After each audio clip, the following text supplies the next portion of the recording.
आपके लिए एक छोटी सी कहानी है। कहानी एक अमीर इंसान की जिसके पास में बहुत सारा पैसा था, लेकिन वो ऊपर वाले को मानता था, जमीन से जुड़ा हुआ था, बार बार ऊपर वाले को धन्यवाद करता था इस जिंदगी के लिए, हर पल के लिए, हर स्वास्थ्य के लिए। एक बार घूमने के लिए गया हुआ था, समंदर किनारे घूम फिर लिया, उससे लगा कि थोड़ा समुद्र में जाते हैं, बोट ले करके घूम के आते हैं।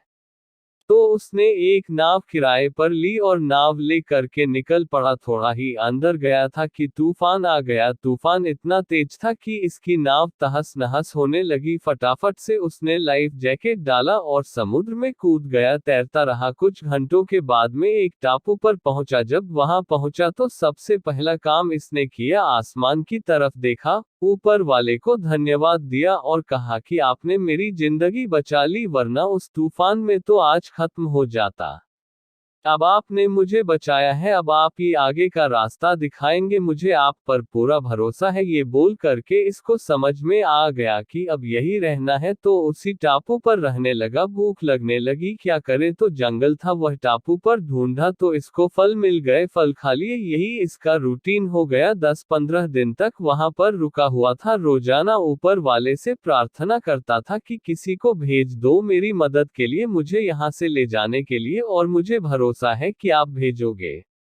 इसका कॉन्फिडेंस थोड़ा कम हो रहा है, ऐसा लग रहा था कि पता नहीं क्या होगा, लेकिन ऊपर वाले पर जो भरोसा था वो इसका कायम था। जैसे लग रहा था कि ऊपर वाला मदद जरूर करेगा। अब काफी दिन हो चुके थे, लगा कि क्या करें, एक झोपड़ी तो तैयार कर लेते हैं, कम से कम झोपड़ी में तो रहेंगे। तो लकड़ियां इकट्ठी करने लगा, पत्ते इकट्ठे करने लगा और 3-4 दिन में उसने अपने लिए एक बढ़िया सी झोपड़ी तैयार कर ली। उस झोपड़ी के बाहर खड़ा हो करके उसे निहार रहा था और सोच रहा था कि आज तो यहाँ सोने को मिलेगा। ये सब चल ही रहा था कि अचानक से मौसम बदला, आसमान में बादल आ गए, बिजली चमकने लगी और तभी आसमान से एक बिजली गिरी, जोरदार आवाज आई और वो जो बिजली गिरी वो इसकी झोपड़ी पर गिरी। झोपड़ी जलकर के खाक होने लगी, राख होने लगी। अब जो इस आदमी का कॉन्फिडेंस था बिल्कुल नष्ट हो गया, शून्य हो गया। इसकी आंखों से आंसू आने लगे। ये बैठ गया, सर पर हाथ रख लिया और बोलने लगा, एक झोपड़ी मैंने तैयार की और ऊपर वाले आपने उसको भी जला दिया। ये ऊपर वाले को कोसने लगा, इसका दिमाग खराब हो गया कि क्या हो गया। तभी इसको सुनाई दी किसी की आवाज। समुद्र किनारे 2 लोग खड़े थे, नाव लेकर के आए थे छोटी सी, और इसे बुला रहे थे कि आ जाओ, हम आपको लेने आए। जब भी उनके पास में पहुंचा तो उन्होंने बताया कि हमने दूर से देखा टापू पर एक झोपड़ी जल रही है, हम समझ गए कि कोई है वहां पर जो अपनी झोपड़ी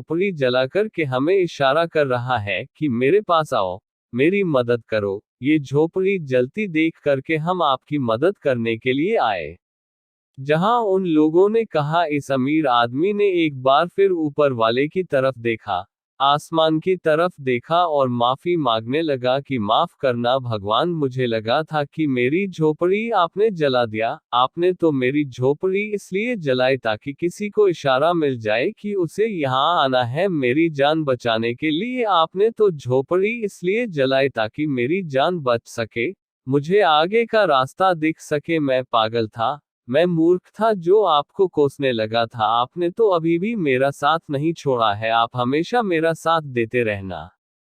छोटी सी कहानी है, लेकिन ये कहानी बहुत बड़ी बात सिखाती है, खास करके उन लोगों के लिए जिनको लगता है कि ऊपर वाला हमारे साथ नहीं दे रहा। भरोसा रखिए, वो आपका साथ जरूर देगा, वो हमेशा आपके साथ है। बस यही आपसे इस कहानी के माध्यम से कहना चाहता था। एक बार फिर से कहूंगा, ऊपर वाले के आशीर्वाद के साथ, अपनी सच्ची मेहनत के साथ और अपनी फैमिली के प्यार के साथ कर दिखाओ कुछ ऐसा कि दुनिया।